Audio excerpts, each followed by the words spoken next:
إلهي لست للفردوس أعلى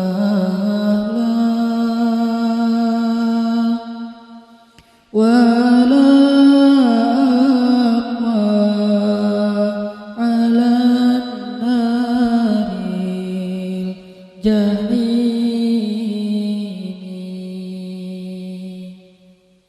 فهب لي توبة واغفر ذنوبي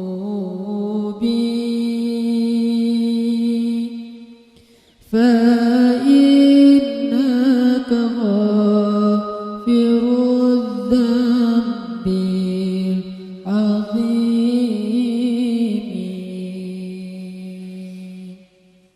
Teman-teman sekalian, bait-bait kasidah itu ditulis dan dirangkai oleh para ulama adalah tentang pengakuan dosa seorang hamba.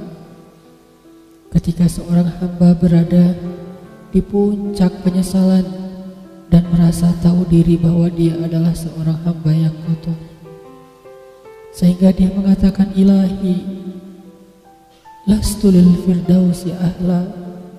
Ilahi, sesungguhnya saya tidak layak masuk ke surga Firdaus. Saya kotor, saya hina, saya penuh cela, saya banyak aib, saya banyak dosa. Sangat tidak layak saya masuk ke surga Firdaus-Mu ya Allah. Tidak ada satupun amal yang bisa saya banggakan sehingga menjadi jalan bagi saya masuk ke surga Firdaus-Mu ya Allah. Kita harus merasa diri kita rendah di hadapan Allah. Itulah kenapa kita sujud. Dan Allah suka kepada orang yang merendahkan diri di hadapannya. Itulah kenapa Allah suka kepada hamba yang bersujud. Seandainya pintu surga itu terbuka dengan kunci amal solih, saya tidak punya kuncinya ya Allah. Saya beramal solih tetapi belum layak untuk membuka pintu surga. Saya sholat, saya puasa, saya tarawih, saya sedekah, tapi semua itu belum cukup untuk membuka pintu surga karena keterbatasan amal solih saya. Masih banyak kesalahan dalam amal-amal yang saya kerjakan karena saya bodoh ya Allah. Lalu bagaimana nasib saya kelak di akhirat ya Allah? Jika ditimbang-timbang, sungguh kedurhakaan saya lebih sering daripada istighfar saya ya Allah. Saya tidak pantas menjadi penghuni surga ya Allah. Wala aqwa 'alan naril jahimi. Tetapi saya juga tidak akan kuat dengan azab neraka jahim-Mu ya Allah. Karena sesungguhnya tidak ada satupun dari makhluk-Mu yang sanggup merasakan azab neraka. Semuanya takut kepada neraka-Mu ya Allah. Jangankan 1 tahun, jangankan 1 bulan, jangankan 1 hari, sedetik pun tidak akan sanggup ya Allah. Karena saya mendengar sesungguhnya Rasulullah SAW bersabda, azab yang paling ringan bagi penduduk neraka adalah dipakaikan baginya sendal terompah dari api yang membakar kakinya sampai mendidihkan kepalanya. Itulah azab yang paling ringan di neraka untuk orang yang paling ringan berbuat dosa. Bagaimana dengan saya ya Allah? Dosa saya banyak. Saya pernah durhaka kepada ibu bapak saya. Itu saja sudah cukup bagi saya mendapatkan azab yang lebih besar di neraka, dan saya tidak sanggup ya Allah. Saya pernah durhaka kepada ibu saya. Saya marahi ibu saya karena satu kesalahan, padahal saya lebih sering berbuat salah dibandingkan ibu saya. Tapi ibu memaafkan saya. Ketika di waktu kecil saya memecahkan barang-barang ibu saya memungut barang-barang itu sambil tersenyum, membelai kepala saya, mengatakan nasihat-nasihat yang baik. Sama sekali ibu saya tidak marah kepada saya saat itu. Tapi ketika telah dewasa, tidak sengaja ibu saya yang sudah tua renta kadang memecahkan barang saya, merugikan sedikit saja dari harta saya marah seperti setan ya Allah. Saya bentak ibu saya ya Allah, bahkan kadang membuat ibu saya terluka, kaget, takut. Pantaskah seorang ibu merasa takut terhadap anak yang dia kandung 9 bulan, yang dia lahirkan dengan taruhan nyawa, yang dia susui dengan darah dagingnya, yang dia didik, dia jaga, yang dia berjaga di malam hari tidak tertidur demi untuk menjaga anaknya dari seekor gigitan nyamuk? Pantaskah ibu merasa takut terhadap anaknya sendiri? Cukup satu dosa besar saja durhaka kepada ibu membuat saya pantas masuk api neraka. Belum lagi dosa saya kepada ayah. Ketika saya berdebat habis-habisan di hadapan ayah saya, hanya ketika ayah saya menasihati saya dengan satu nasihat sederhana, saya debat ia, seolah-olah wawasan saya lebih banyak, ilmu saya lebih banyak, pergaulan saya lebih luas, pendidikan saya lebih tinggi. Padahal semua itu saya dapatkan hasil dari perjuangan dan pengorbanannya. Ketika keduanya sudah menjadi tua dan lemah, kadang keduanya rindu kepada saya, ya Allah. Mereka memberi kami pesan, ya Allah. Mereka bertanya, bagaimana kabarmu anakku? Tapi kami tidak peka. Hati kami tertutup dengan ego dan sombong. Kami tidak bisa membaca teks itu dari perasaan mereka. Kami hanya membaca teks mereka dan tidak segera membalasnya. Kami anggap teks dari orang tua kami tidak penting, masih bisa ditunda untuk dijawab nanti sore.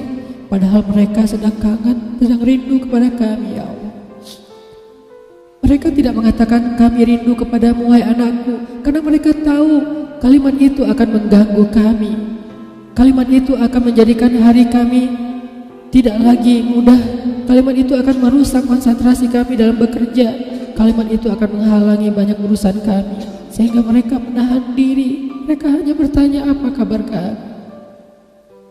Lalu kapan kami berbakti kepada mereka, ya Allah? Sampai seusia ini kami masih merepotkan mereka, ya Allah. Kapan kami akan berbakti kepada mereka? Rasanya kami lupa. Entah kapan kami pernah memijat kaki mereka setelah mereka seharian bekerja. Entah kapan kami pernah memberikan minuman hangat untuk mereka. Kami durhaka kepada orang tua kami, ya Allah. Bahkan setelah mereka wafat, kami lupa mendoakan mereka di dalam sholat kami. Harusnya kami disiksa di api neraka, tetapi kami tidak kuat, ya Allah. Belum lagi durhaka, kedurhakaan kami yang lain, dosa-dosa besar kami yang lain. Kami pernah bermaksiat kepadamu diam-diam, ya Allah. Kami pernah berbuat dosa diam-diam, dan padahal kami tahu itu dosa besar. Tapi kami tidak peduli, kami tidak takut kepadamu. Seolah-olah ancamanmu itu hanyalah mitos, seolah-olah ancamanmu itu hanyalah fiktif, seolah-olah apa yang engkau firmankan di dalam Al-Quran itu tidak benar-benar ada. Kami sombong menantangmu dengan berbuat dosa. Banyak dosa yang kami tidak bisa menyebutkan satu persatu, ya Allah. Keluh lidah kami untuk menyebutkan dosa-dosa kami, ya Allah. Malu untuk menyebutkan dosa-dosa kami, ya Allah. Tidak ada yang bisa kami harapkan darimu selain engkau terima taubat kami, ya Allah. Fahabli taubatan, beri kami taubat yang nasuha, ya Allah. Terima taubat kami, ya Allah. Kami belum berani meminta surgamu, kami juga tidak akan kuat dengan nerakamu. Kami meminta, terimalah taubat kami, penyesalan kami, janji kami untuk kembali kepadamu, memperbaiki diri. Teman-teman sekalian, mari kita baca bait itu dengan penyesalan. Kita baca bait itu seolah-olah kita sedang curhat kepada Allah Subhanahu wa ta'ala. Ilahi ilas Fidausi ahla wala aqwa ala nari jahimi fahabli tan wa fi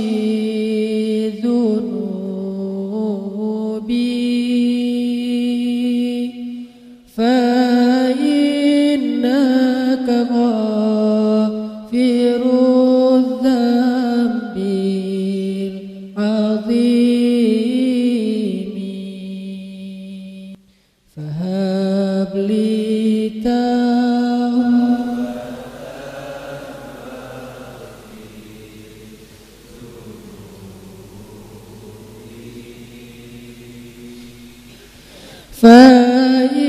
فإنك غافر